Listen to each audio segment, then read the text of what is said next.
Alright, today I'm going to be going over some info about Bouncer that I think that people should know. And it's not going to be that pretty of a video. I'm just going to be throwing this recording up, basically. It's not going to be much editing, but I'm going to go as quickly as I can through a lot of info I think that is integral to the class and people should know when getting into the class. There's obviously some great guides made by Kyle and other community members as well available that you can look at, but I'm going to go over what info I think that people need to know, and potentially there's going to be a few things here that the guides don't cover as well as they need to, or hopefully this video helps make click for you. So, first weapon I'm going to cover a little bit of info on is the soaring blades, which obviously have the weapon action. The weapon action is a very key part of our game plan on soaring blades, so be sure to take advantage of it between almost every photon art you do. If you do a photon art, do weapon action as much as possible. Just do it basically between every single photon art. Unless you know better, just do a weapon action between every single photon art, and you'll be doing pretty good on soaring blades. There's obviously more optimal things you can get into if you know better, but bread and butter of this class is just to do a PA and then weapon action between them. Just keep doing them, because weapon action generates so much PP that you don't really have to worry that much about things, and you just generally should do it. Weapon action's good. It's pretty much the core game plan of this class. It's made better by an ability you'll see on my sub palette from our skill tree called Photon Blade Fever. I'll use Critical Field and then I'll use Photon Blade Fever. You'll see that little thing.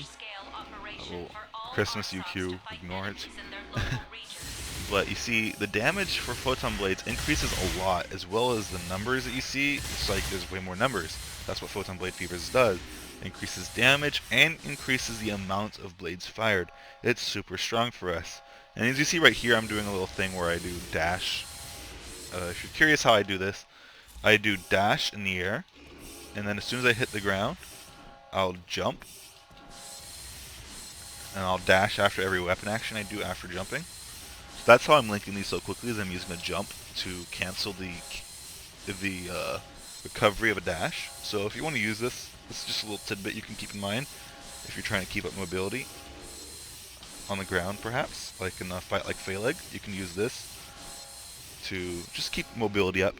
It's faster than trying to weapon action or weapon action or weapon action normal weapon action, because you go at the enemy. If you're trying to keep your distance and you just want to move around, you can use this really easy to manage your movement and provide some iframes. A lot of iframes are here, so you're pretty safe, actually. And I wasn't planning on covering this here in this video, but this is just really good for us if you're not sure if something's safe. This is just a really good default panic option.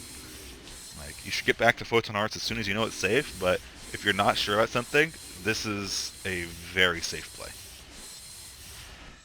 Otherwise, you can use Dash Wing, you can use other photon arts.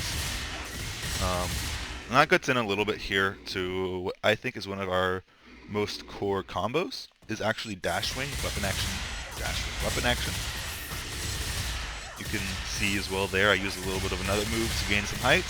That move is Heavenly Kite. Heavenly Kite is this move. You'll see I use it to gain a little bit of height and manage my height there. Like, I'm doing Dash Wing here, I don't like the height that I'm at, I'm hitting his arm a lot. I'm going to use a Heavenly Kite, get above him, and there we go. Now I'm at the height I want to be. So, you can use just stuff like that with Heavenly Kite and Dash Wing. And weapon action, just using these three together, Dash Wing, weapon action, Dash Wing, weapon action, that's really strong. If you don't know anything else about this weapon, use this. Just use Dash Wing, weapon action, Dash Wing, weapon action. You'll be doing a lot of damage, and you'll be staying fairly safe, as weapon action allows you some freedom. You can actually hang after you do the Dash Wing if something's winding up, and you can weapon action when you need to dodge it. So if they're winding up like a big swing, you can wait, and then weapon action when need be. This combo just offers a lot of flexibility, and there's more optimal things to do, but if you don't know anything else about this weapon, know this combo, and know the freedom that it gives, and know your options for keeping it up, which are Heavenly Kite for gaining height, and weapon action into normal for losing height. If you do a normal after a weapon action, you'll actually do a dash attack, which is good for falling quickly for us. So keep that in mind, and you can manage your height accordingly. So if we get too high in the air and we're like, oh no, the enemy went down, we can do that, and then we've fallen, and we're back into the fight. So just keep those in mind, because that's the core of our game plan, almost. Like, if there's nothing else we do, it's just dash, wing, weapon action, Heavenly Kite, and dash attack for managing our height. That's like the safest go-to option in the book for us. We have other photon arts that should be mentioned, obviously, and using those ones are a little bit more situational. We have Immortal Dove, which is used in some combos. Not too many, but it's also good for losing height if you want to actually touch the ground, because it does a decent chunk of damage on impact. So it's not bad, and you can take advantage of that, especially at a lower height. It's really quick damage and really quick to the ground.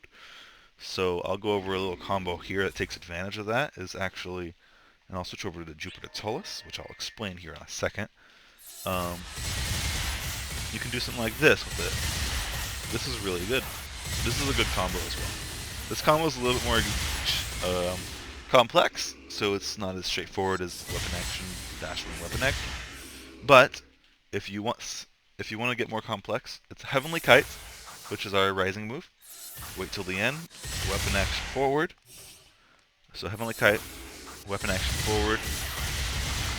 Not that. Heavenly Kite, weapon action forward. Immortal Dove.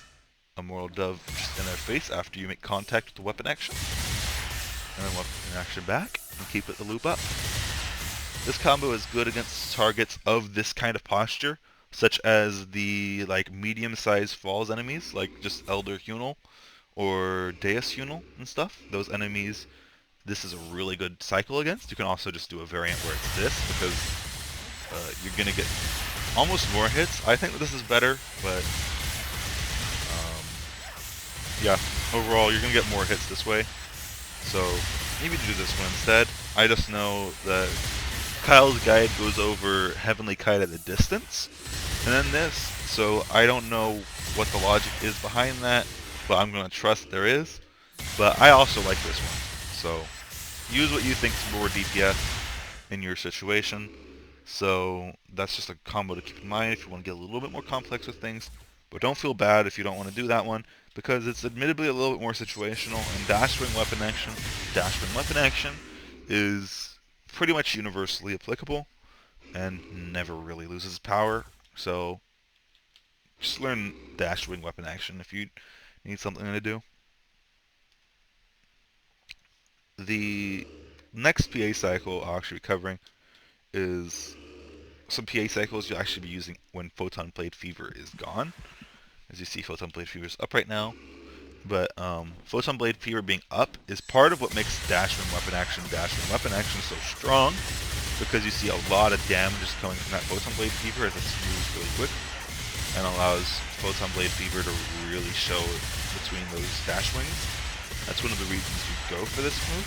So when you don't have Photon Blade Fever, that loses some power. So you might want to change up what you do a little bit, because just Photon Blade Fever changes our game plan entirely. You see so much damage just comes from these Photon Blades. Like, that's a lot of damage. That's like a TMG. That's like how much damage TMGs do. So, like, just keep in mind that something like this too. Oh, wrong weapon for that. But something like the other cycle I went over, like, that's really strong with Photon Blade Fever as well. That's one of the main reasons to do it.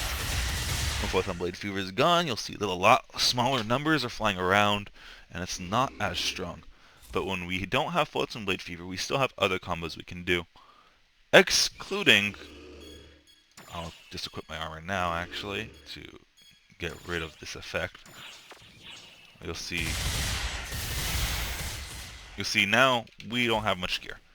There's something we can do to help that. I'll go over that in a little bit when I cover some gear options for us at this point in the game.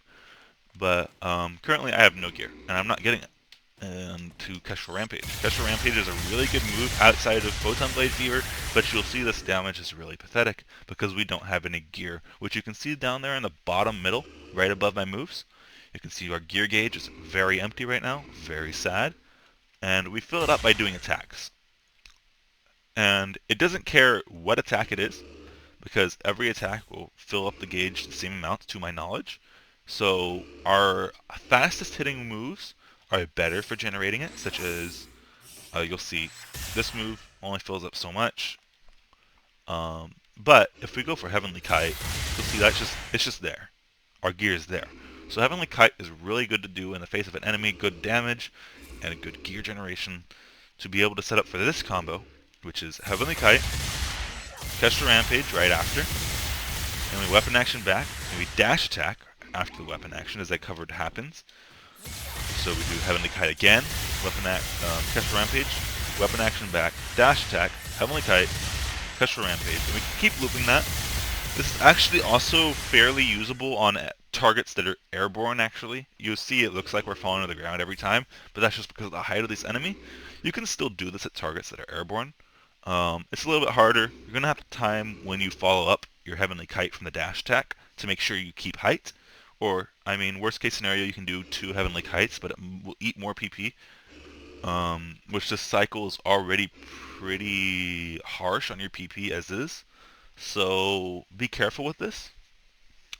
The other option we have outside of Photon Blade Fever that should be noted, that's significant, is, I mean, we still have access to moves such as Disperser Strike. This is still just as strong. Disperser Strike, weapon action. For mobbing, this is still really strong, even outside of Photon Blade Fever, because of how many mobs will get hit by Disperser Strike. Which I forget, honestly, if I covered Disperser Strike or not yet. But Disperser Strike is our main mobbing tool. So keep this in mind. You can do weapon action, Disperser Strike, weapon action. It'll eat up PP slowly, I think, but it's still really strong. And it'll especially eat up PP if your Photon Blades start missing enemies. So just keep it in mind, watch your PP gauge while you're doing this combo, because you'll be eating your PP otherwise, potentially. So, and you don't even need a lock-on for that, obviously. Like, you can just do flying around, whatever gets hit by Photon Blades. You see, like, when my Photon Blades aren't hitting something, the Disperser Strike is eating through my PP. Not too fast, but it's steadily eating through it. Especially if I do Disperser Strike, the PP will start going away. If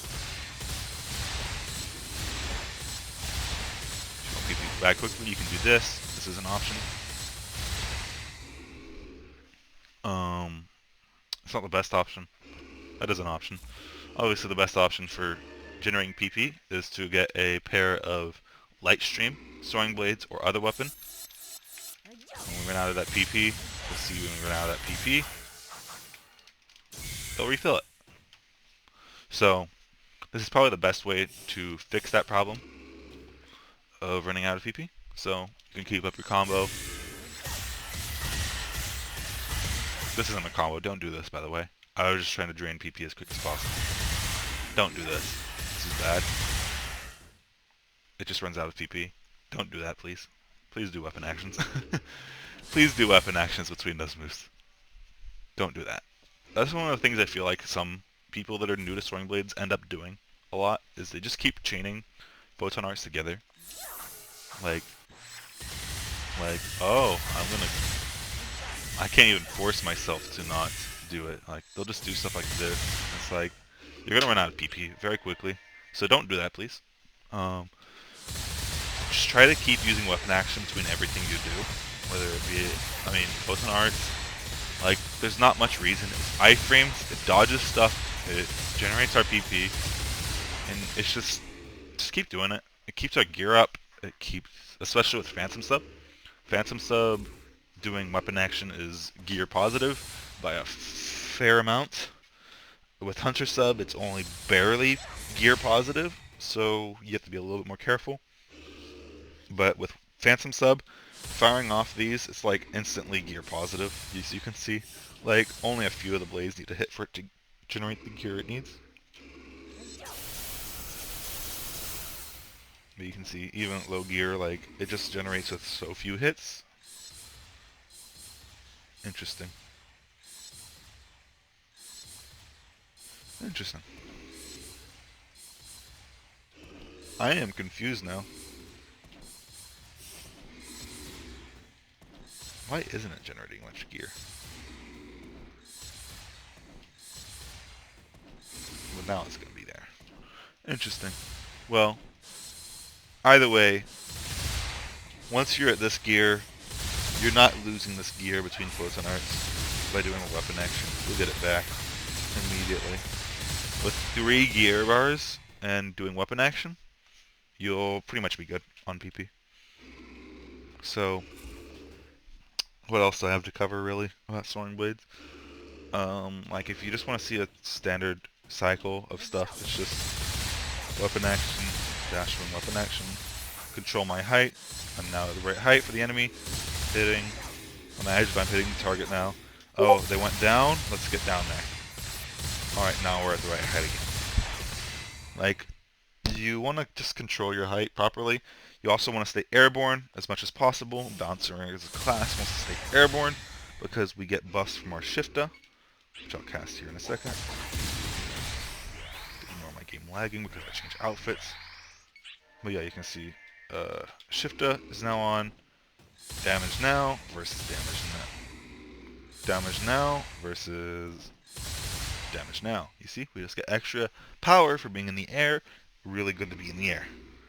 So, just keep that in mind when you're playing Soaring Blades. Is don't be doing a lot of moves that keep you on the ground. Don't stay on the ground like this. I mean, you saw me doing this earlier, but I'm actually airborne when I'm doing a lot of my... When I'm doing this, I'm actually airborne while I'm doing my move. So I do actually get my bonus. So even when I do this, I am airborne. So keep in mind that. Just try to be in the air as much as possible with this weapon. There's also other merits for being in the air, which I'll get into in a second. So just focus your game plan around being in the air. So other than that, I mean, I think I covered most of the moves. Kestra Rampage 0, you need to craft it, it's a gear dump. Make sure you craft it. You have to go to your personal quarters, customize Photon Arts, Kestra Rampage 0. It adds super armor to the move, which means that you cannot be hit out of it. You can take damage, but you cannot be hit out of it, which is good. We are a pretty low defense class though, so don't get too jumpy with that. I don't have it, but there's also an ability called wow, I really just forgot the name of the spell. Is it Name Grid? No. Magiverse. I'm dumb. What move was here just now? What was just here? I'm worried now. What did I just replace? I genuinely forgot. I'm gonna have to watch the video and figure out what I replaced. What was supposed to be here? I forget. Probably wasn't important, but if we do Kestra Rampage 0, you'll see you can tap Magiverse right then, and you can see how much HP I just healed. Like 2 hits at like 7,000 damage, because there's a little gap between that where blades are coming down. You can just tap Magiverse and get some heals from it. So if you do take a hit, you can do that. I don't do it much. I probably should, but I just haven't adapted it in my game plan as much as I could. But you see, just tap it, heals. You're at full health, like 3 times over. So as long as you don't die from blows that happen while you're Kestra Rampaging, Kestra Rampage is pretty sustainable. So keep it in mind. But the next thing we're going to move on to is a few things that change how our moves work. I forget if I went over it or not again. I'm very forgetful. But Jupiter Tullus is a weapon for us that fires off Blades of Thunder every time we do a Photon Art.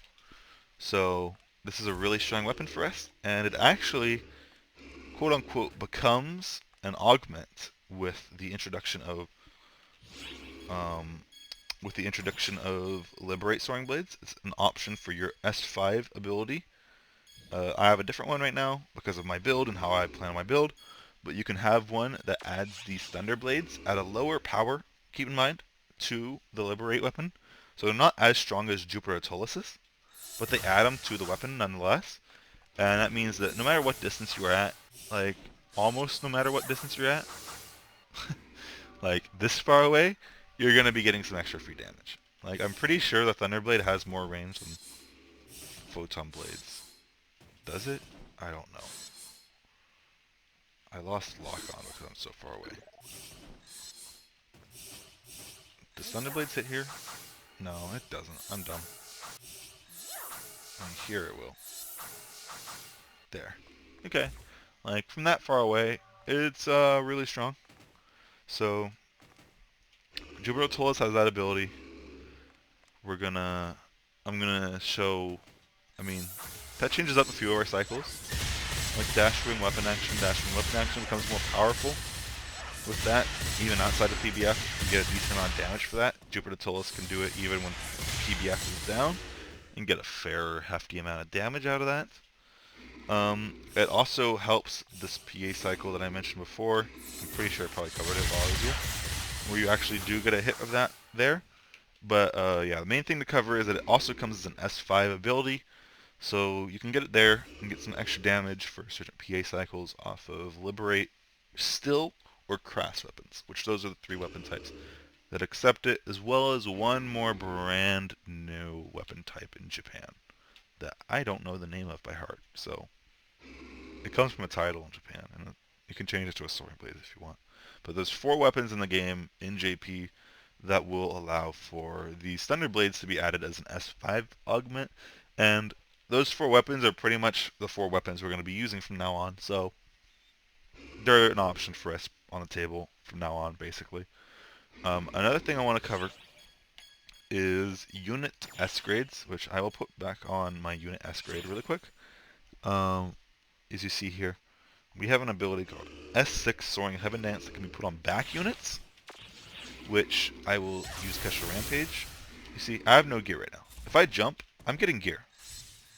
That's what Soaring Heaven Dance does. That's a good speed of getting gear.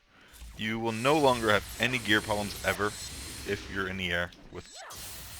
Like, I can't force myself to have gear problems almost. By the time Kesha Rampage is over, I can do another Kesha Rampage at full gear. Almost full gear by the time it takes. Like, weapon action, Kesha Rampage. Weapon action, Kesha Rampage. But I'm out of PP, which is what this cycle does. That's a perfect example of what this cycle does to your PP. Kestrel Rampage, weapon action, Kestrel Rampage. This will eat your PP. Whatever you do, this will eat.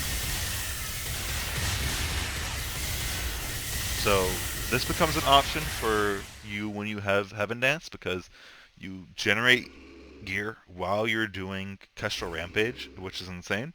So when you don't have PBF, you can just do it, just like this. Keep doing it. Like, this is super easy, and it's super good damage, actually, for when you're outside of PBF. So keep in mind that if you get that S6 ability, and then as well as just the general, you can just always have Photon Blades have max fire rate, because that's one of the things gear does, is it adds extra Photon Blades to your fire rate. Your gear being at a higher rate, a higher count, will allow you to fire more Photon Blades, which is really strong. The next thing I want to cover, final thing I want to cover for Soaring Blade building, rather, for the build options for Soaring Blade, is our main left ring for Photon Blades, which is Photon Blades homing. And this actually changes up our Photon Blades a little bit. If you do weapon action neutral, you're going to be doing the same thing. You might notice, though, it's a little bit higher damage than before. That's part of what this ring does, is it adds more damage to the Photon Blades, which is good on its own. But the other merit of it is that when you do a directional weapon action, you'll see they don't immediately go at the enemy. They kind of float up into the air and target the enemy. This is homing. They will home in, they will have a slight delay, and they will then home in on the enemy. Much, much tighter than before. Like, the tracking on these are immensely, ridiculously higher than the photon blades without homing. So enemies that like to scroll a lot will be getting hit. Like, before it was up to a question if they were going to get hit, but now they're almost always going to get hit. The enemy really has to try to get these to whiff at this point, so that's the main thing that ring does for us, is just extra damage, extra tracking. You're like, if you're doing something like this, your PP isn't going to be as immediately received. Your PP restoration is going to be a little stalled. So keep that in mind. If you're doing something like this, you're still going to be getting the same amount of PP. It's just it's going to take a second more for that PP to come in. So keep that in mind.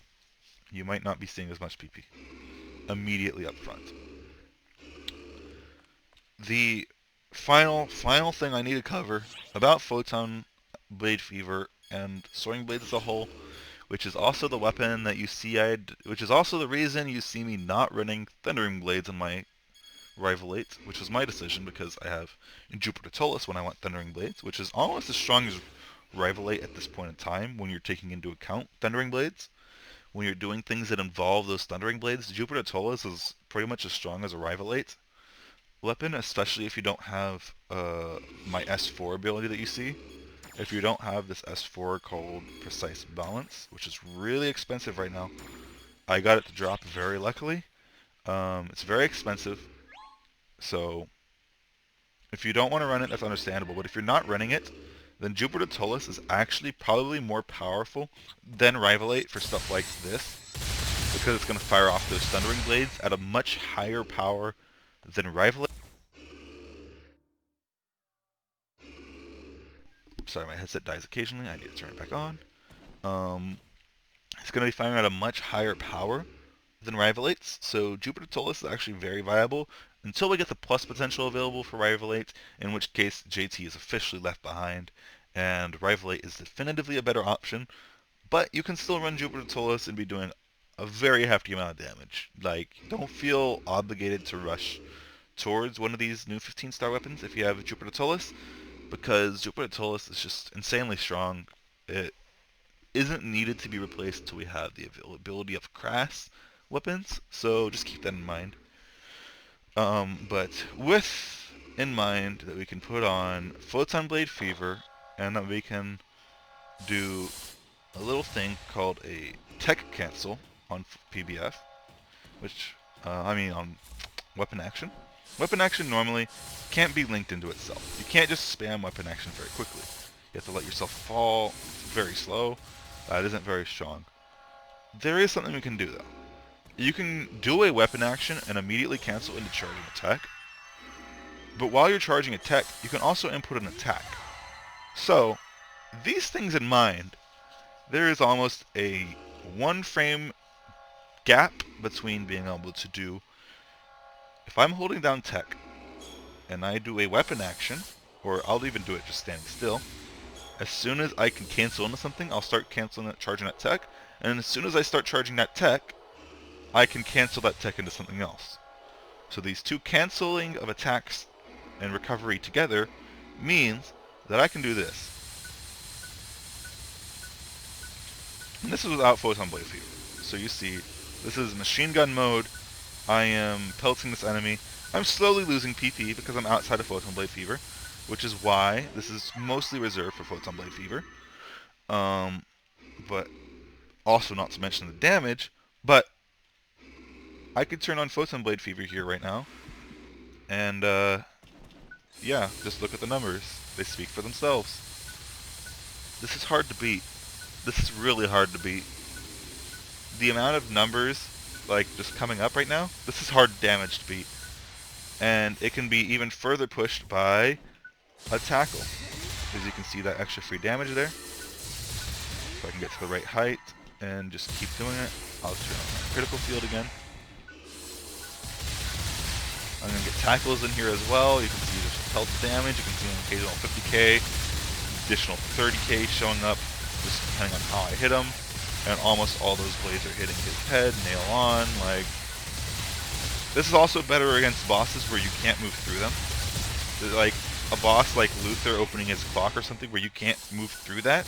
You just hold forward weapon action against his clock, and you'll be tackling him every time. You'll be pelting him with those damage every time, and it's a lot of damage. It's a lot of damage, and it's undeniable for this weapon that it's probably the highest DPS option we have. Photon Arts, anything else compare? No, I don't think so. This is probably the highest DPS option we have in our arsenal when we can take advantage of it. But unfortunately, something we do miss on it is a perfect timing. Because you can't perfect time something if you cancel it out of a tech. You'd have to cast a tech to get your perfect timing window afterwards. So I'd have to cast the tech all the way. I have to cast a charged version of the tech. Wait, can I even cancel that? I don't know. This is Resta. It's weird. I don't know what the perfect timing is. I don't think you can even cancel weapon action there. You can't even use weapon action to perfect time after attack. So no matter what you do, you're not going to get a perfect timing out of attack cancel. So you see the first one's going to be a perfect timing. That's that much damage. So we're losing about 2,000 damage per hit outside of PBF here. But it's worth it because of how fast these happen. It's way more DPS just do it this fast. As well as adding in the tackles, like the damage for this is undeniable to the point where people will say that soaring blades become brain dead and their game plan becomes akin to an I got him GG's just PBFTC, which is the name that we use for this. PBFTC, Photon Blades Fever Tech Cancel, is what we refer to this move as. People will say that PBFTC is the only thing you need to do on Soaring Blades, which is, on Phantom Sub, not really untrue. You can only, if you're only going to do one thing with Soaring Blades on Phantom Sub, it's switch over to them when Rapid Boost is down from your Jet Boots, and flick on PBF, and go crazy with your Photon Blade Fever Tech Cancels. Just go crazy with it. So there's one thing you need to do with Soaring Blades, it's that. If you don't like Soaring Blades at all, if you're a Jet Boots fanatic, just do this. It's super easy. You're invulnerable through so much of it that you are brain dead. You can also build it like me, where you're getting back 30 health on every single one of these hits. I don't need the health regen, but it just comes free with the S5 ability that I use for extra crit damage. Like, you just build it like I do, and if you don't like Soaring Blades, congrats. You could just do this. And kind of turn off your brain, and just focus on what you're locked onto. We would still die to something hefty if we let it, so be careful if you get caught between the weapon actions, because you can still get caught between weapon actions.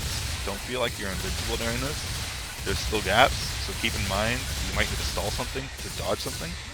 So you might need to stall, hold it, let yourself fall, and time your next dodge. You can play it safe that way, but between those, that's pretty much the only thing you need to learn about Soaring Blades if you're a Phantom Sub. Because Photon Blade Fever will last 60 seconds now, we just got that buff. With Photon Blade Fever lasting 60 seconds, there's no downtime between that. If your Rapid Boost takes 60 seconds to come back, you can go right back to your Rapid Boost as soon as you're done with PVF. And you can just keep going back and forth between doing what you like with Jet Boots. If Jet Boots are your main weapon and that's what you like, you can do what you like with Jet Boots, and then once Rapid Boost is down, you can come over to Soaring Blades, do this for 60 seconds, and guess what? Your precious Jet Boots are back when this is done. So, that's something to keep in mind, that if you're going to be a Jet Boots only bouncer, don't. It's not worth it. Just have these Soaring Blades ready for this. It's so low investment, and you might as well just do it. Man, I'm covering this video long. I always do it. I'm always too thorough. So if you're bearing with me, then thank you. I'm now getting into the Jet Boots, which I will switch over to now. My chat macro, my jet boots. Both my weapons are camoed as dim weapons. They're not actually dim weapons, don't worry. This is a Serpent Cleanser, make no mistake. The Jet Sweep of God. This is a Serpent Cleanser. So, I should probably have something that's not Serpent Cleanser for demonstration, but I don't. Serpent Cleanser is what you get, and Serpent Cleanser is what you should get. Serpent Cleanser is a certain weapon in a similar vein of Jupiter Tullus, where it does something stupidly good with its potential for the weapon. Whereas Jupiter Tullus had stupidly good Blades of Thunder, we have stupidly good Illuminating Impaler. It's not that high of a potential. It's 8%. Has access to S1 through 3s. It's good damage. But you'll see the main thing to note here is that it increases the speed to the variant action of Jet Sweep Kick and increases the area of effect, as it says. Jet Sweep Kick is normally a very stubby move, a very slow move that's very easy to whiff. I'd have to be at this range for Jet Sweep Kick to hit normally on normal jet boots probably, and it would take twice as long to come out, and the enemy could very well move away.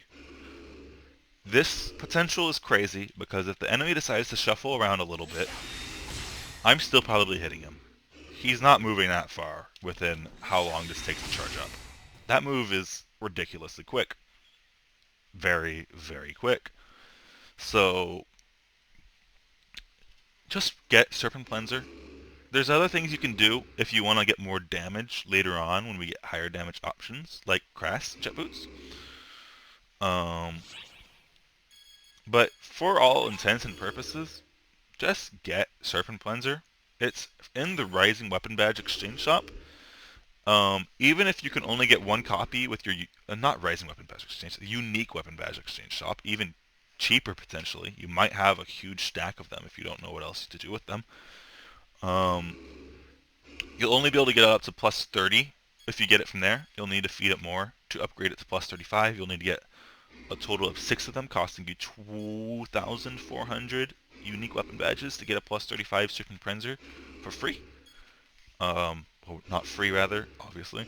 Or you can get it to drop from Omega Luther or Deus Griffins, which Deus Griffins can be found very commonly in the ultra hard difficulty of the current Christmas UQ. Not available for too much longer, but that's where I grinded up mine. I did a almost sad amount of those Christmas UQs and triggers to get these Serpent Cleansers.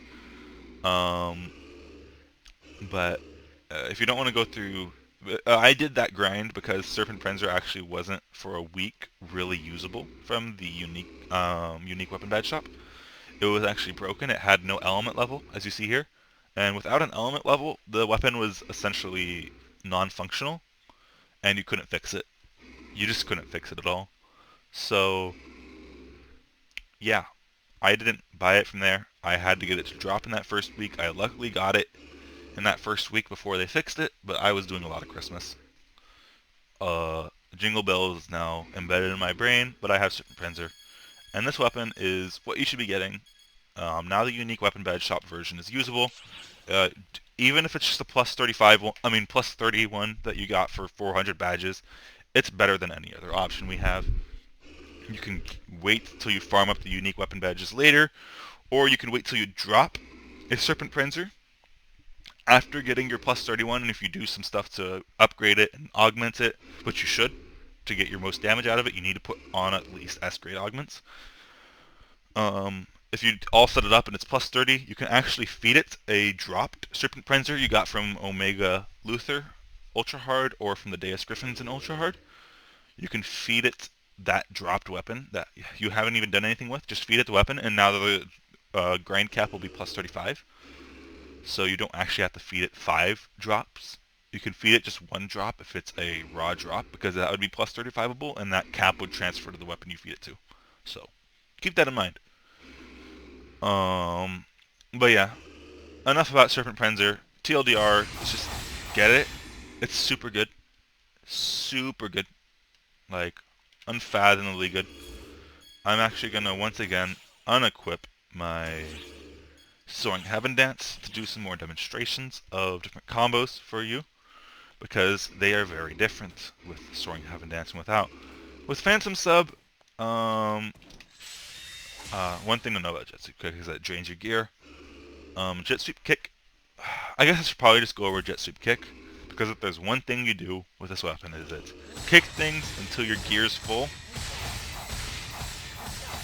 Your gear's full, or at least, it doesn't have to be full. The bottom bar doesn't have to be full. As you see, there's 3 squares, and one part of it, those 3 squares want to be lit up. You see now one went down. So you have some leeway. You don't need to be all the way filled up on that bar at the bottom. You just need those 3 squares. And based on how many of those squares are filled up, you'll actually be doing more damage overall with your kicks. And Jet Sweep Kick will feel that even more so. Jet Sweep Kick will do that normally. I should address that at least, I think. Is that you see less damage based on each level I do it at. Like, level 1, even it's 60,000 damage. Level 2, it's 40.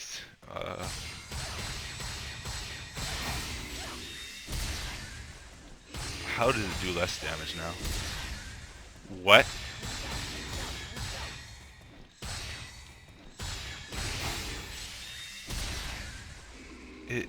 I don't get it. Anyway. But when you get up to full, you'll be doing a lot more damage. That's a good amount of damage, but as you already saw, we don't do that.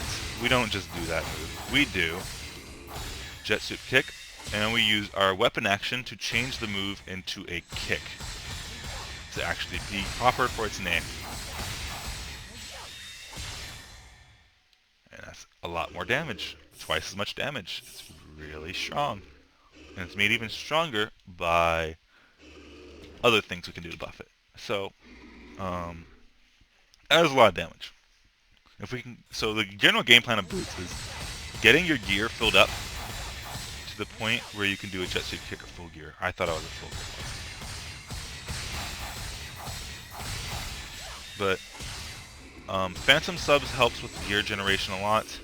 Another thing that helps with gear generation is having D-Band or Shifta applied. If you have the full skill tree for Bouncer that we want you to have, that people want to have, you'll have an ability called Rapid. Is it only in Rapid Boost? It might only be in Rapid Boost if that works. But either way, good thing to have on is Rapid Boost. It's the buff. It's like Photon Blade's favorite for boots. Things move faster. They do more gear generation.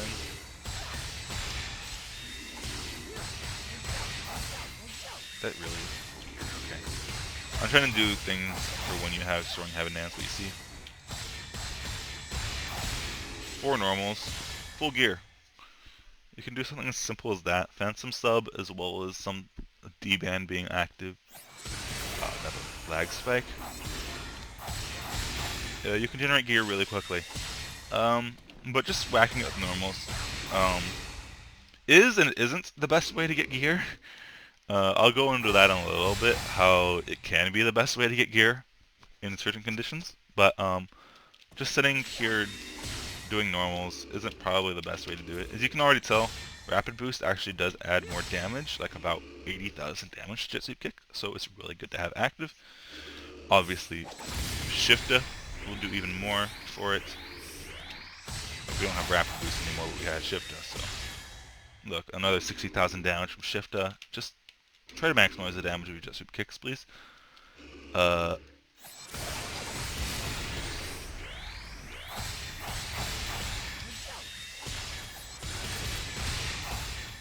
So, just Jet Sweep Kicks. Building gear. Building up gear quickly is the main game plan of our Jet Boots. I'll be switching over to another set of techs. One thing to keep in note though with Phantom Sub is that we can do, from standing, we can do 1 tech charge, and that's full gear. So this is something to keep in mind for Jet Boots. And Jet Boots generate a lot of PP from normals, so And the normals do a fair bit of damage. This isn't like slacking damage, especially that one hit.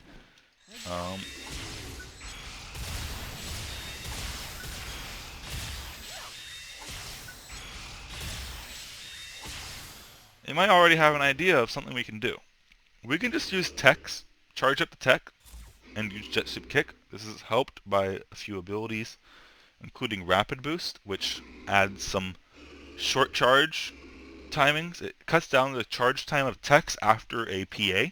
So you can do something like this, and you can do a tech, and it'll charge faster. You see, it's like the charge is super fast, but Rapid Boost makes it even faster.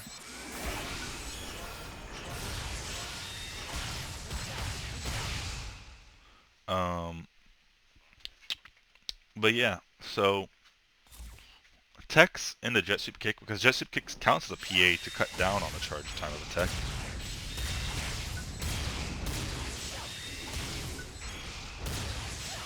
You can just keep doing that. It'll eat PP really quickly, which is one of the reasons it's not the most suggested thing. But like if a boss is downed and you have full PP going in, and he's only going to be down for as long as it takes to do 3 Jet Soup Kicks, just do it. You might as well just dump in that PP and get that damage. So that's a really good way to just get damage in really quickly. But there are ways we can get PP back really quickly. And I'll take this time to finally go over the PAs for this weapon, which admittedly are kind of all utility. Most combos will actually either use one PA, which is Grand Wave, or it will use a normal or a tech. Those are pretty much the only things you really need to use on jet boots to get your gear up. But there's obviously other things you can do to optimize certain situations. But the core game plan of jet boots is just to get that gear up by whatever means possible. So the PAs we have access to are Grand Wave, which charges at the enemy, and then once they reach them, it's similar to Dash Wing. Charges at the enemy, and again, no matter how close you are, whenever you're next to the enemy, it'll start going into its second part, and it will start doing a flurry of kicks, which is sped up significantly by Rapid Boost, which is about to be back online right now. You can see it's pretty sluggish. But we go here. It's quite a bit faster.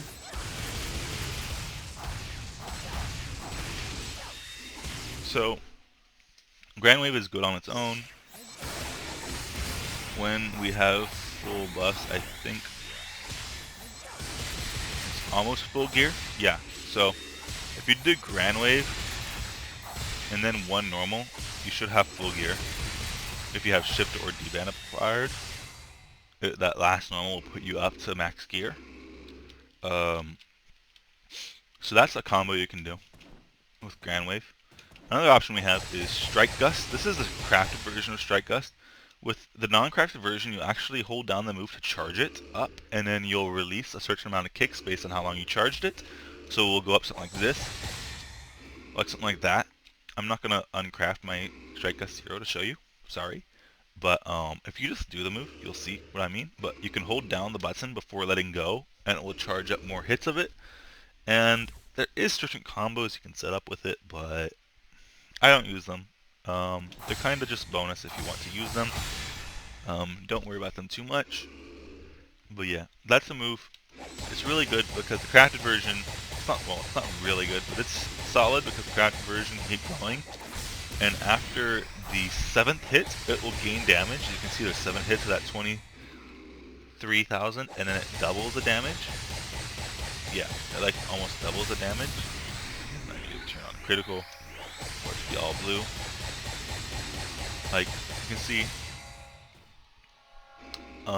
it raises in damage after that. Points in the move. Another move we have, obviously, is Jet Soup Kick. And the last move we have, because Jet Boots only have 4 Photon Arts, is, and I forget the name of this move.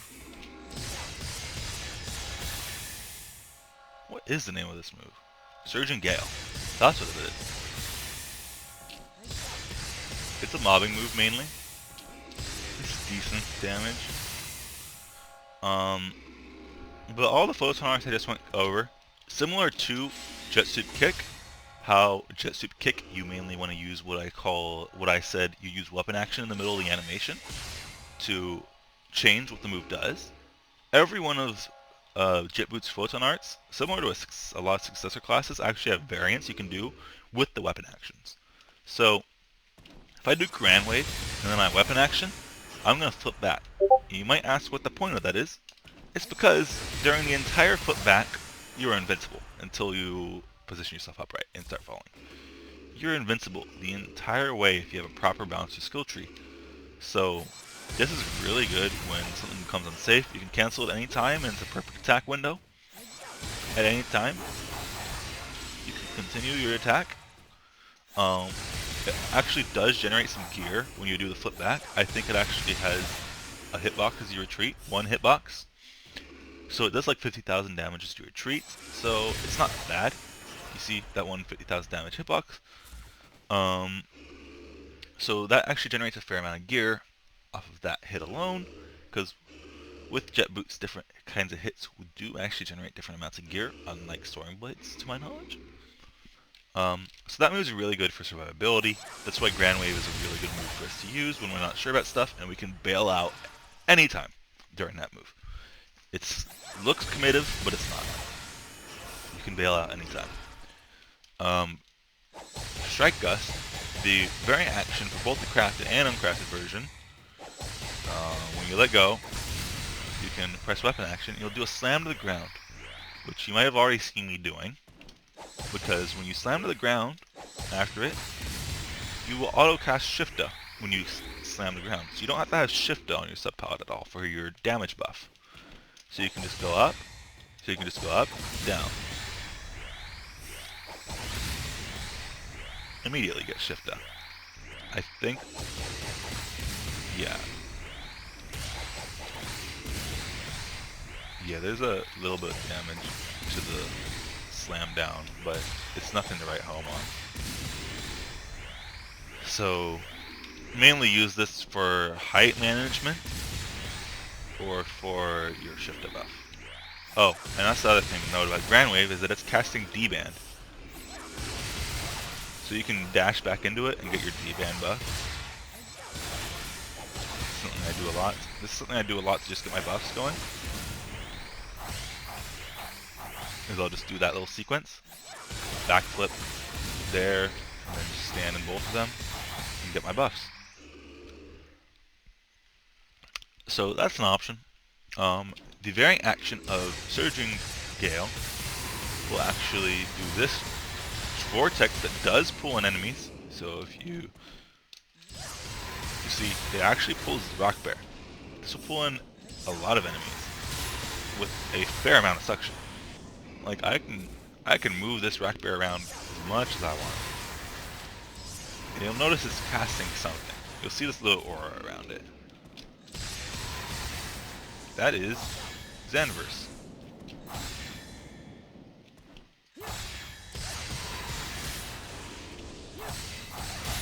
You see those extra little hitboxes. Xanverse adds extra slashes when you deal damage. Just will start adding extra slashes to the enemy with wind type damage, so it's really good against enemies that are weak to wind. To cast that Xanverse and then cancel out with a dash attack. I mean a dash. You can cancel out of most. This is normally a pretty committed move you can't cancel out of, but you can cancel out of with a dash or jump. So keep that in mind. I like to cast it and then immediately get away, just kick maybe, and go for my combos. So that's an option that we have. Yeah, Kitty. My kitty's here. Kitty wants to say hi. I hope you guys heard Kitty. I don't sound crazy. But yeah, so that's the variant action of all of Bounce's moves. Jet Sweep Kick obviously being the kick. That's all of Bounce's moves except for our complex PA, which I have on my sub palette there with, as of right now, 5 stocks. It spends 2 stocks. You can see that little gauge complex PA basically just builds up as you do moves. We have 5 stocks of it right now, as you see. You can build up stocks as you go, and we'll spend 2 as I do the move. This is a good move. It does a solid amount of damage, so it's good. Like, there's not much else to say about it. It's good. So take advantage of it where possible. It doesn't charge up jet sweep kick though. I mean, it doesn't charge up gear. Kind of does, kind of doesn't actually though. I'll get into that in a second with the benefits of Soaring Heaven Dance, obviously. But yeah, so there's that. There's not too much more with jet boots. It's a lot of using techs and kicking the enemy, making sure you get to your, getting them, backing out, using your techs, and then when you have your jet sweep kick available. Oh, that's one more thing to show, is that if you weapon action after a dash, you'll do this little move, which gives you basically free reign to position yourself how you want.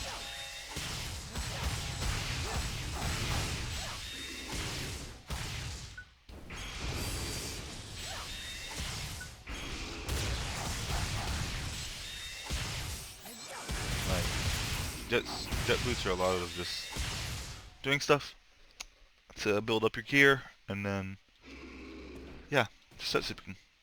For mobbing, you can do this move, obviously, and this will probably generate jet sweep kick, and you can jet sweep kick. Because jet sweep kick can be used for mobbing when you have Serpent Frenzer. Because of just how big the kick is, you'll hit everything around you.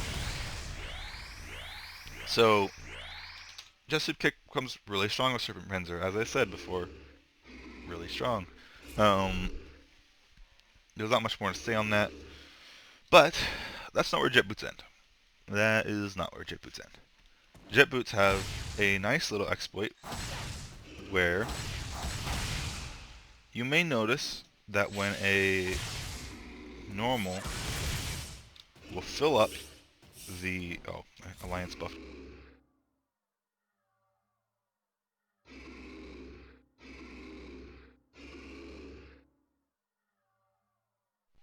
Back again from my headset turning off on me for some reason, because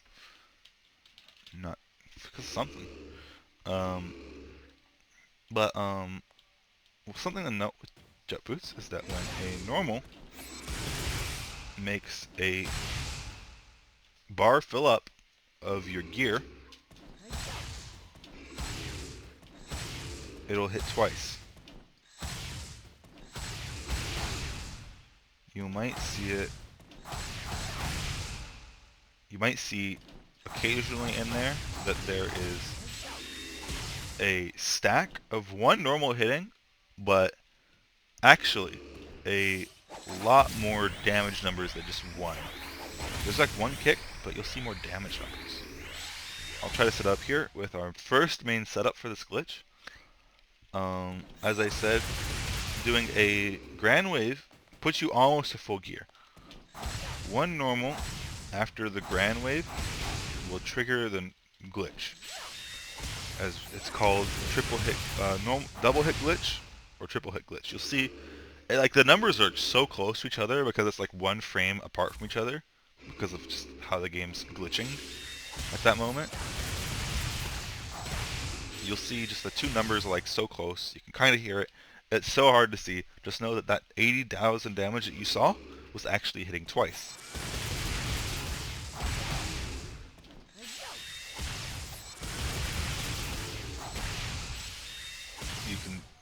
It's so hard to see. I'm trying to get it in a situation where it's easier to see. But just know that like one frame later after the gear is generated, it hits again. For some reason, they've never patched it. It's a glitch that's here to stay. We assume it might become a feature if Bouncer returns to NGS. They might call it a feature. But just know this happens. And it's a good way to increase our damage. And it's a good way to make our third normal, as you've already seen, that does a hefty amount of damage. A hefty hit of damage. If we can make that normal hit twice, it's really good. But that's not where the story ends with jet boots. Jet boots are also capable on Phantom Sub of hitting 3 times. Because if the second normal hit, because when you do this glitch, the second hit also hits again for generating gear. So when that second hit happens, it generates gear itself as well. So if you can generate enough gear to get into the next level, and then the next normal generates enough gear to get to the next level, it will hit again. So that's where triple hit glitch happens, is because the second normal hits twice. That's possible. There are a few setups we have for it. One of which being to do the level 2 charge of Strike Gust if you're not crafted. Some people don't craft it for that purpose. But the easier way to do it is to do Grand Wave. And as you see, well, okay, I need to get my buff.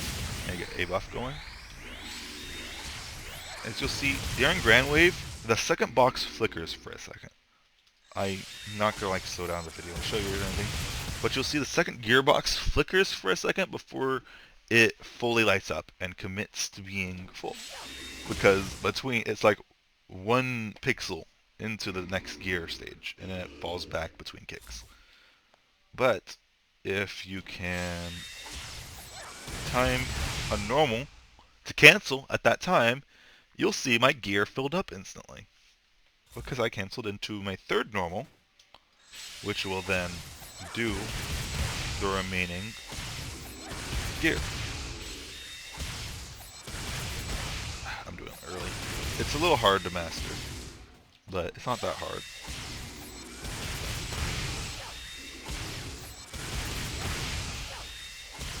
You can see I'm just hitting so many normals when those. This is the main setup. You just wait for. You start it with the cycle, because you have to make sure that when you do this, you're going to cancel into normal 3, not normal 2 like there. Normal 2 came out there. If you just do Grand Wave standing still and then do it, you'll get normal 2, which is a 2-hit normal. It will actually get you to full gear. If you do it at the same spot, it will get you to full gear across 4 hits, but it's not as much damage, and it's not as much PP regain, so it's not as good. But you can still use that, and one thing you can do to fix the situation is just do it. Normal 2, normal 3, jet suit kick. Normal 2, and then normal 3. Even though you're full gear, you just do the extra normal 3, and then you can start up the cycle. Oh, we're out of buff. For this cycle, you need to keep shift and or D band on. I'm just tossing on as much as I can. You can also start but the easiest way to start the cycle is to get full gear, stop, enter freeform movement, like dash or something, or jump or something, and then jet sweep kick to start it, and then start doing your cycle.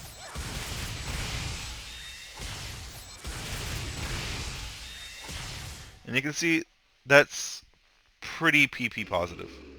You're not gonna lose much PP doing that. It's actually PP positive, I'm pretty sure. But you can start it even with a low level just to kick if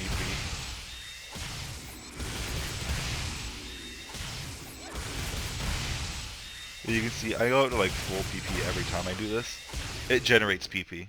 It's doing damage and it's gaining PP. It's really strong to take advantage of if you don't have Soaring Heaven Dance. Our plan changes with Soaring Heaven Dance to actually become a little easier, but it isn't doing the cool triple hit glitch, unfortunately. But it's just as strong. But what we can end up doing is we can end up putting on Soaring Heaven Dance. Let's see, my PP's back up again. But you see, while I'm in the air, I'm gaining gear. I'm gonna try to do the cycle now. I can't time it because my gear is just running away from me. I can't do it. My gear just runs away from me. I can't time it. I can't get it. So it seems like all hope's lost, but it's not, because what we can do is, instead of Grand Wave, which counts as normal 2, I should explain how normal cycling works. Basically, when you do any photon art from your weapon palette, not from your sub palette. Sub palette doesn't. From your weapon palette, you actually cycle what would be a normal. So when I do a jet sweep kick, this is as if I'm doing normal 1. And so if I do jet sweep kick and then I do grand wave, that's like normal 1, normal 2. So next up is normal 3 in that pattern. And then after that normal 3, the next move counts as a normal 1, the next move counts as a normal 2, and then the next move, again, we're going to hit normal 3, we're going to use it because it's jet sweep kick, grand wave, normal. It's always going to be in that pattern of 3 moves. So if you keep doing 3 moves in succession to each other, you'll always end up on the same normal when you do normal there. So you want to start up the pattern with you want to start up your combo where you do 2 moves before your normal so that normal 3 comes out. So easiest is jet sweep kick, grand wave, normal 3. But unfortunately that doesn't work for us anymore. That doesn't work for this. What we can do is we can actually do grand wave, jet sweep kick, grand wave, jet sweep kick, but this is going to eat PP really quickly, just as quickly as a tech, and it's not going to be as fast. So it's not good to do. You might as well just still do the tech. You can still might as well just do tech, jet sweep kick, tech, jet sweep kick. If you're going to be eating PP like that, you might as well go the distance, take the damage, elemental damage, and all that.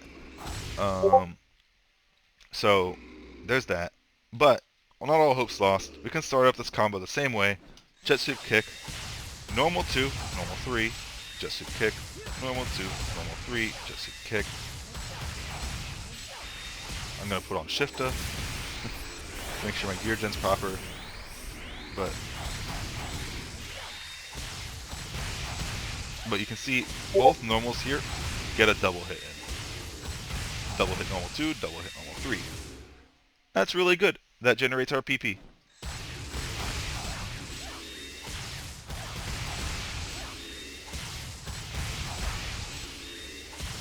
Like, the PP generation is ridiculous. So we can keep it up with that too. So that replaces triple hit glitch when you're running Soaring Heaven Dance. So it's easier. It's just normals.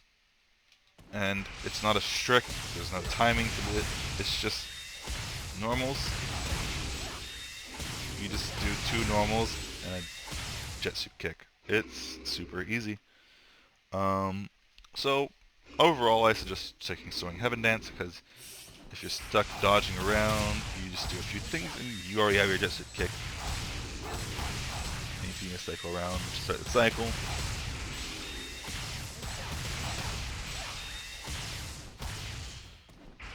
And even if you lose Shifta and D-Band, you pretty much have level 3 when you go for it. You have to be still trying to keep Shifta and D-Band on, obviously. It's just good. Just try to practice that. Try to get into the habit of keeping those buffs on. But it's not as necessary with this setup because let's do that. That was a lot. That was a lot of stuff I've gone over. And this is a long video. If you've watched, thank you. You probably have learned quite a few things about Bouncer, I hope. Hopefully this was conveyed in a good way for you to understand. But another thing to note about Jet Boots is that another move that can do... I'm going around a lot of small things that might or might not matter to you. But if you do choose to go the path of no Soaring Heaven Dance,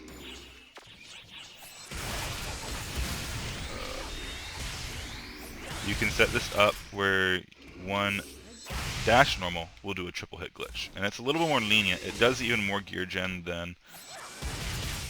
Anyway, so if you need to dash out, like here or something, and then you just do a normal, it generates a lot of gear. Or now this, there you go. Like, dash normal can do triple hit glitch pretty easily if you're hanging right below the second gear point. So, like that. That's gonna probably do normal. Like, there's a little bit more buffer room. It doesn't have to be as tight as normal 3 for triple hit glitch.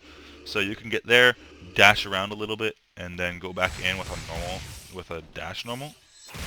and get your Jetsuit Kick and start up that cycle. So yeah, that's pretty good. Just keeping in mind that you can do that dash for the triple hit. Or double hit.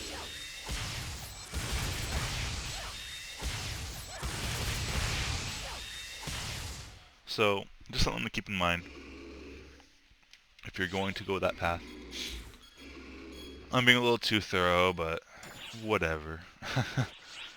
If you're learning something, that's all that matters for your time. But yeah, overall I've gone over most of the things. Jet boots, build gear until you get jet suit kick, soaring blades, turn on photon blade fever, and PSO2 NA. You can also just turn those things if you don't want to move around. If you want to stay safe, you can also do this. This is also a way for soaring blades to just stay safe. Because Bouncer will die. Bouncer dies in like 2 hits from anything almost, so... Remember in PBF you just keep PP. If this is all soaring blades already you, I don't blame you. Like, this is good. No one's gonna yell at you for doing this all day. I mean, you can try to get a little more involved, you can try to get some...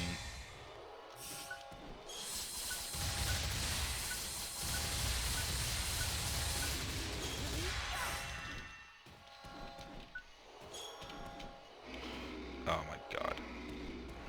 Oh my god. I'm trying to do something.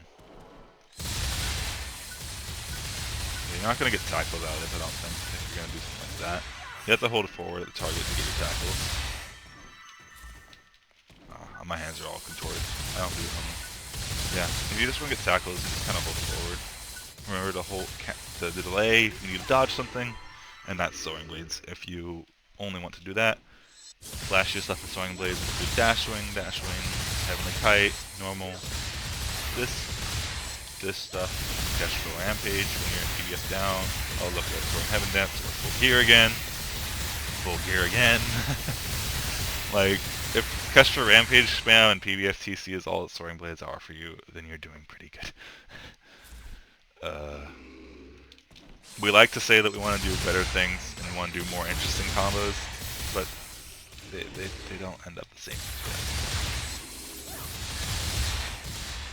Remember Disperser Strike too. Disperser Strike can be better mobbing than Jet Suit Kick even in a lot of situations where it's a lot of trash mobs. Because Jet Suit Kick is slow for, like, if the enemies don't need to be hit as hard as Jet Suit Kick hits, then Disperser Strike is usually just better for dispatching enemies and being done with it because how quick it is. We're getting to its DPS and it just moves through enemies. So basically, yeah, options are this for mobbing on Soaring Blades, and then this pretty much for Jet Boots. Or Jet Boots also want to use a lot of techs, so this will hit a lot of mobs at once. You can even do tech, Jet Suit Kick, Jet Suit Kicks from mobbing as well. So like, cast this, back up, Jet Suit Kick to the enemies that was hitting. Like, you can do stuff like that.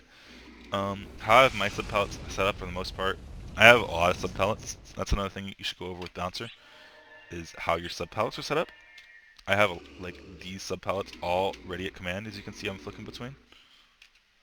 These are all ready at command.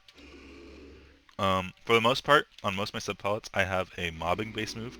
Not Light, this is kind of a mobbing move, but it's not that amazing. Light doesn't have an amazing mobbing move. There is Ragrants, I think it's called.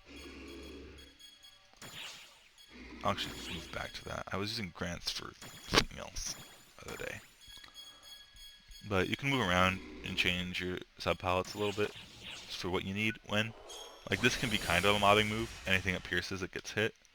I have a bossing move, which in this case is Grants for that. And a mobbing move, which is in that case that. Dark doesn't really have a great mobbing move, but we have this. This is a really strong tool for just Bouncer in general. Just being next to something is dealing damage and having a chance to poison the enemy. And then here's my bossing tech for dark.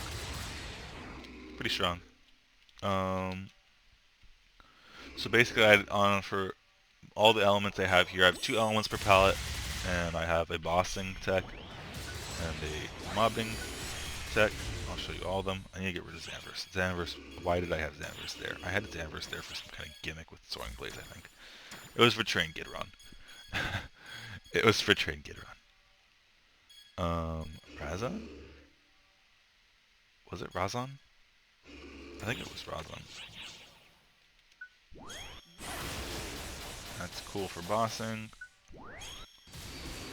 Oh, that was not what I was using. It wasn't even crafted, was it? Why would I think I was using that? I already crafted it.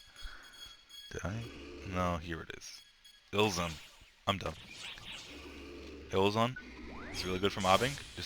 It sucks things in to a little line, and it's huge. It vortexes and it's huge. This is really good for mobbing. Even when you're like just hitting a bunch of enemies of varied types, the 2 best options are probably Gizande. Man, that move hits like a truck. This move isn't ridiculous because this move will actually branch off and hit any target nearby. It'll start chaining across enemies, and I think it distributes its damage between the enemies it hits. So I don't know how it scales exactly, but I know it's really good. This move is basically all encompassing for lightning. This is just here for cheaper gear gen, I think. I don't know. It said it was for gear generation on a little chart I was looking at when I was figuring out what text to use, so I'm not entirely sure why I choose that move. I'm gonna be honest. But this move is bossing on.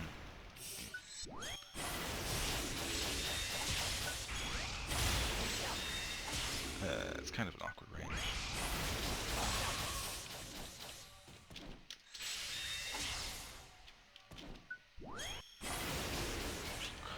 I need PP. Give me PP. Give me PP. Okay. Man, I'm getting slow now. This is getting slow now because I'm trying to figure out things myself.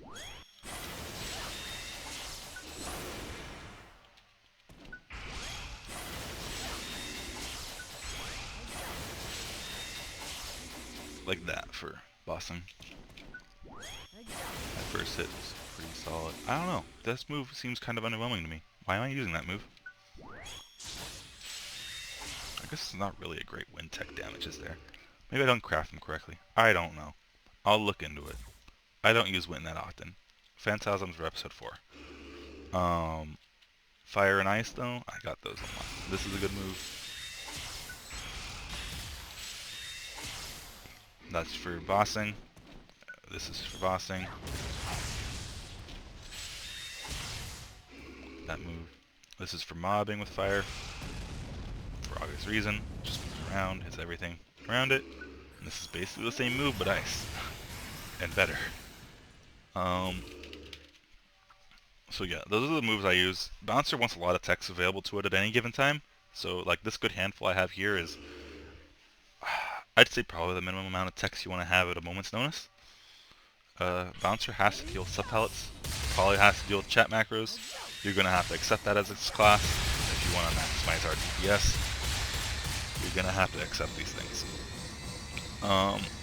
The next thing to go over with Bouncer in general is our stance, obviously.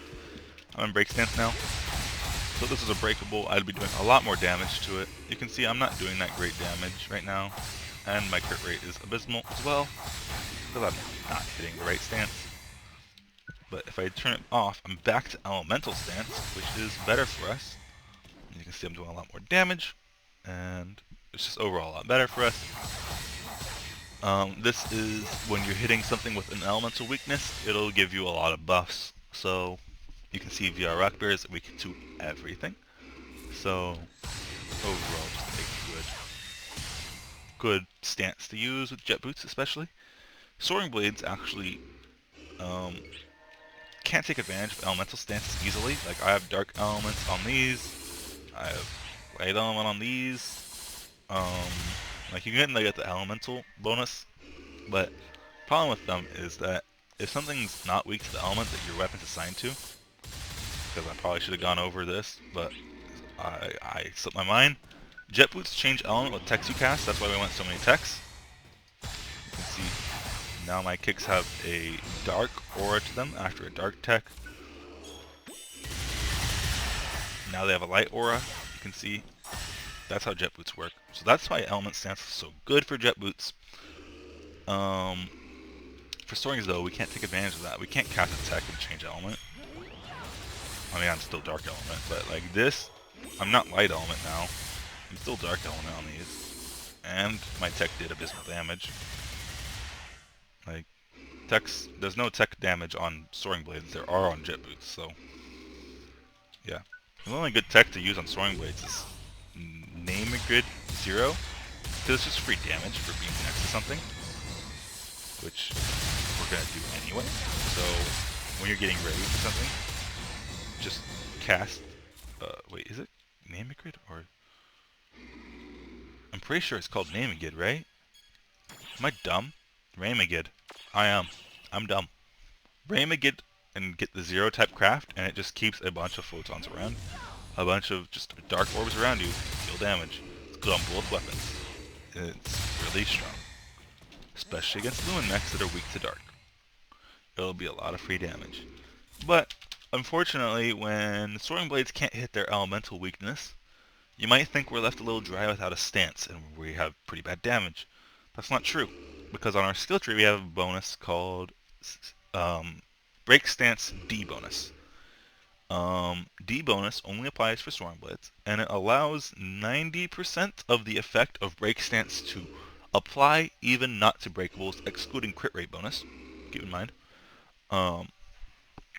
It allows 90% of that of the damage bonus rather to apply, which conveniently comes out to about the same amount of damage that Elemental Stance would be. Because Break Stance is stronger than Elemental Stance, but it's a lot more situational for Jet Boots. But for Soaring Blades, even when you're not hitting a breakable, you're conveniently hitting about the same multiplier, a little bit less, tiny bit less. I mean, not noticeable, not worryable, less than if you were hitting Elemental Stance. Like, look at this. What's that damage on there? Just 12, 8, 8, 9, and we turn on Break Stance, like, we lost 30 damage by being in Break Stance. Are you going to notice that? I'm not sure you are. So, Break Stance is good, because we're still feeling the impacts, even though it's unbreakable, of Elemental Stance almost, on any element we're hitting. So if I'm hitting something weak to light, even though I'm a dark element Soaring Blades, I'm getting pretty much the same damage multiplier. The only thing I'm missing out on is crit rate, which, with my build, I still have an incredible amount of. Like, you'll see very few white here, if any. I'd like to say none. Ah, there's some. Like, white will not show up because of my build, but keep in mind you're not going to get that crit rate bonus, so you are subject to some white showing up if you are running a build like me, where you have precise balance. But in general, for Bouncer, don't worry about it. We generally had the crit rate we need as long as we have crit field up, and it's fine. That's another thing about crit field to keep in mind, is that crit field's active right now, but as soon as you touch crit field, you have the effect for 30 seconds. If you pay attention here in a second here, when crit field goes down, you'll notice the cooldown is 30 seconds. That means we touched crit field 30 seconds ago. That means we'll have crit field active on us until crit field's back. So you see 30 seconds. Crit field's still active on us. You can see, I think, it right there as the green, like the teal icon next to me. Like, we still have this crit rate. Like, you can still see almost all blue. So that's how crit field works for us. And you're going to see that the icon starts flickering now, I think. Or does it just go away? Yeah, it's starting to flicker, I think. It should be gone any moment now. Yes, now it's gone. So, turn it back on, and here we are. We're back on it. You see? By the time it goes away, we have crit field ready again. So keep cycling that around, because people that are around you That's one of our slight jobs as a bouncer, is to give this critical buff to people. If they touch this field around us, they will get an increase of 30% crit rate, which can be massive for a lot of people. A lot of classes don't hit max crit rate even without. A lot of classes don't hit max crit rate even without. What was I gonna say? Even without taking something like precise balance that lowers it, they don't hit max crit rate, and just making their damage numbers a lot higher more consistently helps a lot of classes. Like fighter, I'm not sure if fighter needs it anymore though. A Twal, hero, they all get more consistent numbers out of touching that critical field that we're providing, and you can just help out your party a lot if you know when you need that. Between this and Tekker's Shifta providing critical rate, between those two buffs, like, that's literally at least a 50% crit rate minimum to people if you have a bouncer and a Tekker. That's so, like, if somebody barely hits 100% crit rate, they can run, like, if they barely hit 100% crit rate, precise balance can be made up by a Tekker and a bouncer being near them. So, something to keep in mind. Really, that kind of min-maxing only happens when you know who you're playing with, though. So if you have like a set group, you can know that you're always going to have a Tekker and always going to have a bouncer. You can build like that. So some crazy optimal stuff you can think about if you want to be. But general rule of thumb is just give people critical field because it just helps people in general. Unless you're a braver, you probably will have more consistency from getting critical field. And then yeah, general rule of bouncer is use the weapon you currently have the buff for. Right now I'm in rapid boost. As you see, I thumbed it when I pressed critical field. So now I have my buffs for critical for rapid boost. I'm using my jet boost. I'm doing my damage. I'm getting my shift. I'm getting my D-van.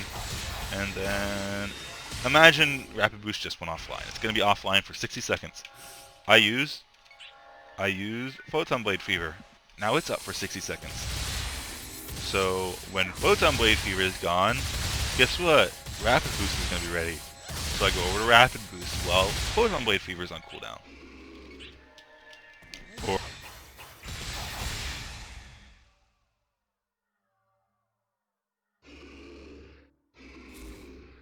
headset died again. Rapid Boost is on now. My Photon Blade Fever is on cooldown. Imagine my Rapid Boost is on right now. I don't want to have to go a minute per explanation here. This video is long enough. Yeah, I'm using my Rapid Boost. Oh no, okay, Rapid Boost is down again. 60 seconds cooldown. Oh, what? Look. Okay, Photon Blade Fever is ready now. Let's go. And it just keeps going back and forth. That's the general rule of thumb of Bouncer. And then you also want to manage your stance as well. Like, oh, I am hitting something that's weak to dark elements. I'm on Soaring Blades. I'm going to come off of a break stance so I can get that crit rate bonus and be more consistent. So, there's that. Keep that in mind. Okay. Oh wait, that is a breakable. I'm going to go back to break stance. Manage that. Go back to break stance. Oh, it's not a breakable. Oh, it's no longer dark weak. I'm just going to stay in break stance, okay? It's something that's not dark weak. It's not a breakable. It's neither. I'm going to stay in break stance because I'm on the Soaring Blade. So, whatever. Oh, I need to put on my critical field. It's down. I need to turn that on. Oh. Now my Photon Blade Fever's gone. Now I need to switch over to my jet boost. Turn on rapid boost. And then, right, I'm in break stance right now. Oh no, I needed more damage. I'm going to switch out of break stance. Now I have more damage. Alright, cool. And, now I'm hitting something weak to ice. Okay, gotta switch over to ice element. Jet sweep kick. And then do my stuff. Okay, that's a breakable now I'm attacking. I'm attacking a fire weak breakable. I put on break stance, install my fire, go at him. That's what Bouncer's gonna be doing. A lot of stuff like that. Okay, I can use CPA now. For example, it's a lot of skill management. Like managing your critical field, making sure that's up all the time, making sure that you're using the proper stance for the proper time. Jet boots will default to elemental stance. They'll default to not using break stance. and then they'll use break stance when they hit a breakable, whereas soaring blades are the reverse. They'll default to break stance, and they will switch over to elemental stance if you need that crit rate. If you don't need the crit rate, you can always stay in break stance with soaring blades if your build always has the crit rate anyway. If you're not using precise balance, you can just stay in break stance forever. Don't worry about it. But if you have a build like that, you might be managing that. If you have a build like mine, you might be managing it. So yeah, you can just stay in break stance. Manage your cooldowns. So rapid boost on cooldown, I'm going to take advantage of this. A bouncer that does not manage these things and properly rotate between the two weapons. Boots bouncer is the boots only bouncer, for example. Like just playing the boots, like, oh, rapid boost is gone. Oh well. If you're playing like that on like boots, for example, that is the second lowest DPS thing you can do in this game. Only, I believe, beating out Katana only Braver. So if you're only using Katana, Braver for DPS. So those two classes that are made to be able to like rotate between two weapons. Bouncer's role is to change your weapon. Like, it's a hybrid class made for two types of weapons. You should be switching your weapon as appropriate. Don't try to be edgy. If you're going to be edgy, and you only want to use one weapon, unfortunately, if you like boots, it's not boots. You're going to be using only soarings. Soarings are higher DPS, as well as also become super viable to be bouncer soaring only with bouncer with luster subclass, because you can generate luster subclass is its own set of like mechanics. The main thing being voltage, which you generate by just amount of hits. And if you can't tell with soaring blades specialize in there being a lot of hits. So you build up voltage. It's like a combo meter, and you lose voltage if you don't hit something for 5 seconds. Soaring blades shouldn't have too much problem doing that if you get good at the class, especially for content where it's just you against a boss or something. You can really manage that. So soaring blades only bouncer. Bolu is actually like the 5th highest DPS class in contention for even higher, I think, if you're comparing things. But boots only bouncer is low DPS. So TLDR is until Bouncer Luster comes out and you're some kind of god with soaring blades, and you're really good at managing soaring blades. You have to keep Ramagid on for the maximum amount of hits you can get. Xanaverse casting at the right time. It's really hard to manage, but it's really good if you can manage it. But TLDR is just play both weapons, rotate between them on Bouncer Phantom. Progression is basically play Bouncer Hunter until you get good at surviving as a Bouncer, because Bouncer Phantom will die easily. Hunter provides nice survivability. Bouncer at wall is not a thing. Do not do it. Do not do it. We cannot use Resta, because that's another big thing for us, is that when we're in danger, we can just tap Resta.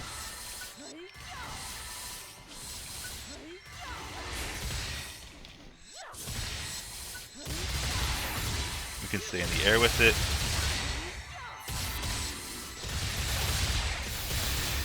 We can just stay in the air with it and stuff, and Resta just really complements how Bouncer wants to play in the air, mobile, quick heals, and just keeping your HP up quickly, with the tech power being good for scaling Resta, especially on jet boots. So when you go over to jet boots and you tap Resta, it's a good amount of damage.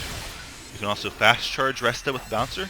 With jet boots, you can also just do this, fast charge Resta, and there you go, you're in the fight, you have full gear. Resta's really good for jet boots. Really good for jet boots, for just healing and getting your gear. Like, charging up Resta after some kind of escape skill is so good for survivability on jet boots that it's not even funny anymore. And you can just use jet kick right after. So that's really strong. And that's why a 12 sub can't use Resta. It can't heal from it at all. It has to use a mate. It has to fall to the ground from the mate animation. Boa is just, it kills the class. It doesn't have the gear generation you need. So you're, like Bohu doesn't have that gear generation either, but Bohu is a lot more consistent for what our game plan was anyway. So just play Bohu if you need survivability, if you're not confident in surviving. When you get good and you're confident in your skill to dodge stuff, you can play Bohu. You can play Phantom, Bofu, whatever you want to say. Um, Playing that is the bread and butter of our class, the golden standard as put by Kyle's guide. Um, it's just good. It's how this class is meant to be played. It's how this class is designed. Tech usage, good overall. DPS, not very high defense. Um, so that's how the class is meant to be played. The Bolu becomes a niche, kind of niche because of how good it is. Um, it becomes a solid option for endgame when we get access to that. Good option overall. And then Boet is just, please don't. Boet is way more counterintuitive to survive.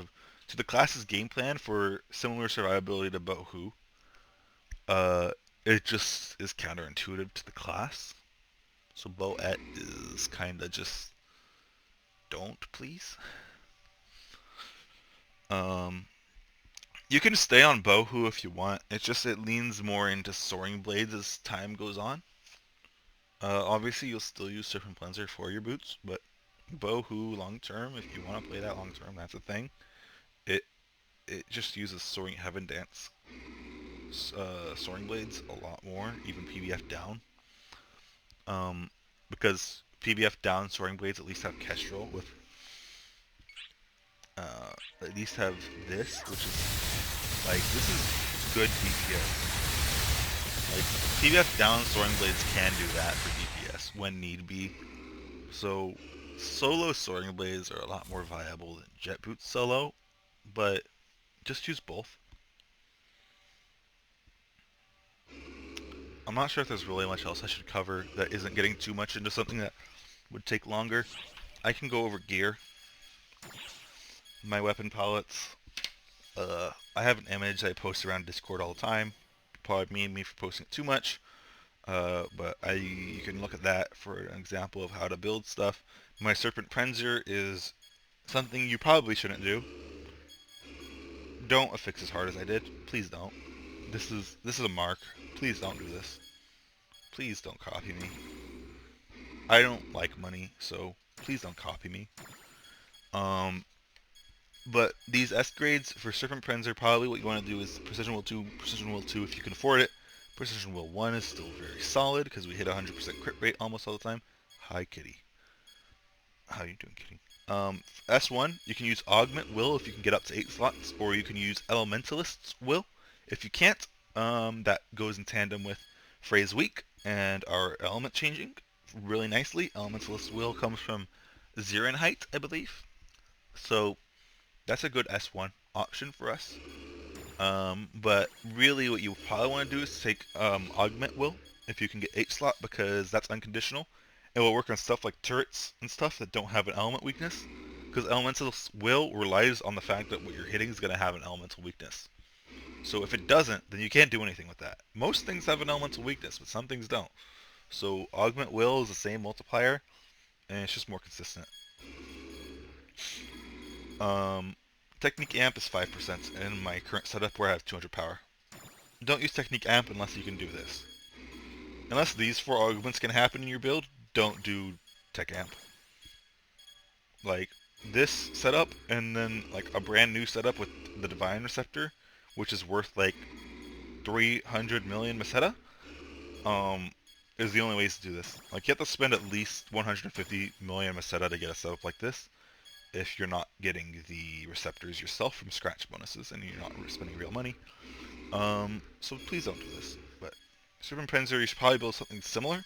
Make sure Phrase Weak is on it, or Phrase Decay if you know you're going to be playing in group content almost always, but Phrase Weak is really good for both solo content and group content because we can manage it. Phrase Decay is a 5% multiplier, this is a 2% multiplier. It's 5% more situationally for us, or 2% almost always for us is basically the argument you have. Um, Next thing is the main weapon is Rivalate Soaring Blades, mine's 7 slot. I'm not affixing this as hard as Serpent Prenzer because this does get replaced eventually. Serpent Prenzer is done. We're never replacing this, that's why I went so hard on it. It doesn't get replaced at all. I mean, it kind of does with an exploit we can do, but I'm not going to explain that one. But you see I went Phrase the K here because Phrase Weak's a lot harder to manage on Soaring Blades. So Phrase the K, 5% as I said. Really good for group content. These are the two S grades I use. Precise Balance is very expensive. As I'm writing this, the price might be going down because the quest where it drops is currently active today and will be until next maintenance. So these two are the S grades I use. Skillful Adept Will is still solid even if you don't have Precise Balance, but it's really nice with Precise Balance because the increased crit rate and increased crit damage. Wait, not even increased crit damage, it's just increased damage. And lifesteal. That's how you see all those heal numbers coming from me when I use this weapon. And that's just insane for PBFTC, where you can just heal life and do more damage. And Thundering Blades don't come out during PBFTC. They do not at all. So, Thundering Blades S5 does not help for PBFTC. So, it helps for doing, like, combos, but it doesn't help for PBFTC. And then just standard power and not much power, actually. I went more for defense and PP on this setup. Because of how Phantom Sub works, where you get a higher crit rate for more PP you have. So that's why I went for Grand Spirit on this. Cutting Snow on that. These are gimmicky. I mean, the Trailblazers are good. This is a raw drop. Don't think I fixed Mark Joy to this. I didn't. This is how this weapon dropped. I'm gonna keep it like this because it doesn't come out much. It just comes out to refill my PP. If I get hit by a beefy melee attack while I'm holding this, I might die. But whatever. Tornorochi, go to the Discord if you want to hear about this weapon. This weapon is not okay. This weapon is stupidly busted. Go to Discord if you want to hear about this weapon. Just please, just talk to me in Discord. This weapon's stupid. This is stupid. This is stupid. You can see what's being said here, I think. I hopefully say, like, read through what it says. Realize the rarity of this weapon. Realize the stats power of this weapon. Realize the multiplier here. At 10-star rarity, this is 7%. This is 7%. This is 2%. Like, this potential greatly increases. It's not lying. Greatly increases, meaning 60%. This weapon is dumb. Please go to Discord if you want to hear more about it. It is really good. When it can hit its stance. Anyway. That's enough. I've gone over enough. I can show you my rings. Technique charge parry. I can explain that in words. I can't demonstrate it really. I'm not going to go to something that hits me. But basically when you charge up a technique, like on jet boots, at the start of charging the tech, and actually pretty much through the entirety of a tech charge on short charge jet boots, you're going to be having guard frames, or parry frames, whatever it's called, while you do that, so you can survive things through that. It's pretty strong. Kick and Tackle is a really good ring for us. I can't look at the abilities of it. Kick and Tackle. Kick refers to... It's a combination of two rings. Kick refers to the ring that allows for short charge after a PA on jet boots. So we use that ring, and it reduces charge time of a technique after a PA. And then Tackle refers to Photon Blade Tackle, or Snatch in Japan. Photon Blade Tackle, which is when you do a weapon action at something, you hit them, it deals damage, you tackle them. It adds a significant damage hitbox. It's really good. Please have this ring. This ring is ridiculously strong for us. Please make it. Even if you can't level it up after combining the rings, because it costs pure photons, which shouldn't be hard to get now. Even if you don't level it up, just combine them. It's strong. Party toughness I have for not dying. This is basically my bulk unit. Snellville with plus 55 defense. Party toughness, 5% damage reduction if you have 4 people in your party. It can stack with other people in your party. So if you have 4 people in the party running this ring, you get a total of 20% reduced damage. It is good. Please run this. I don't care if you're a bouncer or not. Please run this ring. Please keep your bouncers alive. Please help them. Everybody in the party feels the impact of this. Please run this. You feel the impact based on how many people are in the party, and so does everybody else in your party. Please. I am going to die if you don't run this ring. So please run this ring. I am literally gonna die. You don't want to waste those moons, do you? You'd rather put this on instead of waste moons? Please. Anyway. Critical strike right ring. I mean, there's not much reason to not run this. It's 20% crit rate. At least 2% crit damage. I forget the number. But it's more crit damage and it's more crit rate. It's just good. Even on classes that don't have 100% crit rate. This is just good. And then Photon Blade homing, as I already explained what this ring does.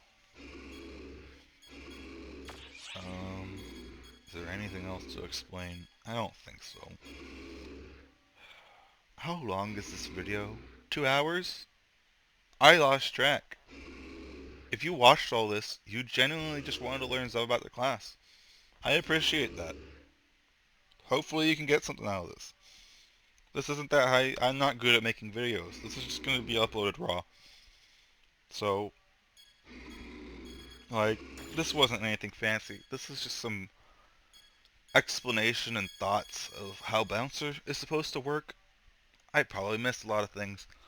You can look at guides or ask in Discord for anything else, but this goes over most of the things that I've had to show to people over time that have asked about how do I play soaring blades, how do I play bouncer, how do I do this. I just think that this video hopefully covers a lot of the things that you need to know for this class. But yeah, I'm gonna cut myself off before I keep rambling on. I don't know how much space this even takes up on my computer. Jeez. Alright. Find me in the PSO2 Discord or the Bouncer Discord if you need more questions. I'm Sniku. See you later.